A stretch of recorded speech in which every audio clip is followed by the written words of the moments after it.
When I was a little girl, let's pretend didn't just mean using your imagination. It was the name of my very favorite radio program in all the world.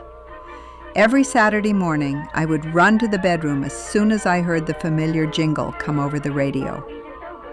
Cream of wheat, it's so good to eat that we have it every day. We sing this song, it will make us strong, and it makes us shout, hooray! It's good for growing babies, and grown-ups too, to eat.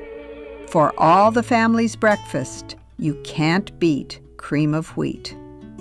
Nancy and I loved that program, but one Saturday, while we were waiting for it to come on, we decided to play with our paper dolls.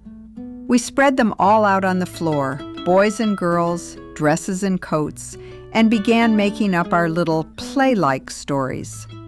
I picked up a pretty blonde doll and said, "Play like her name is Mary." Nancy picked up another and said, "Play like mine is Jane." Before long, I had another idea. Let's play like they're going to church, and they're going to be baptized. I told Nancy to go get a bowl of water. She came back with a little bowl and a towel, and we went outside to have our baptismal service. We even had a preacher. We dipped those poor paper dolls in the water again and again, just to make sure they were good and baptized. We were so busy playing that we almost forgot what time it was. And then I heard it, the music. "It's on! It's on!" I shouted. We grabbed everything and ran back inside just as the jingle started playing. Cream of wheat, it's so good to eat. We sat down close to the radio and listened to the story like we always did. That day's story was wonderful. After it ended, Mother called us to dinner. While we were eating, Daddy said he was going out to the farm to fish that afternoon. My ears perked right up.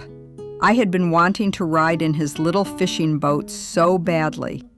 I begged Mother to ask him if I could go, and if my friend Jody could go too. When she said yes, I was so excited I could hardly stand it. I called Jody on the telephone. Back in those days, we had to call the operator who would say, "Number please," and then connect us to the number we wanted. When I finally got through, Jody was just as excited as I was. That afternoon, we climbed into Daddy's little boat, and he paddled us out into the middle of the water. At first, we giggled and whispered and thought it was the most wonderful thing in the world. But after a while, Daddy told us we had to be still and quiet so we wouldn't scare the fish. So we sat still, and the sun kept shining, and shining, and shining. Before long, it got so hot we could hardly stand it. We had no hats, and the sun reflected off the water, making it even worse. Our legs started turning bright red. We tried dipping our hands in the water to cool off, and even splashed a little on our legs, but it didn't help much. After a while, we stopped giggling. We just sat there, hot and miserable, trying not to complain. At one point, Jody whispered, "Can you ask your daddy to take us home?" But I said no. Mother had told us to be good, and I didn't want Daddy to be upset. So we stayed, all afternoon long. Finally, Daddy said the fish weren't biting, and we could go home. When we got back, we were exhausted and burned as red as could be. That night, I hurt so badly I couldn't sleep. By the next day, I had blisters all over my legs. I could hardly walk. Jody was just as bad off as I was, so we found a way to entertain ourselves. We got on the telephone and played like through the Sears and Roebuck catalog. We picked out dresses and gave ourselves fancy names. We found boyfriends in the catalog too.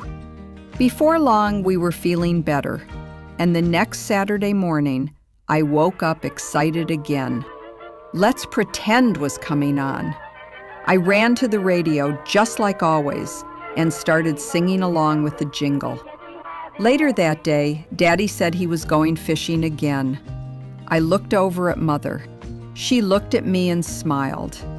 And this time, I didn't ask to go.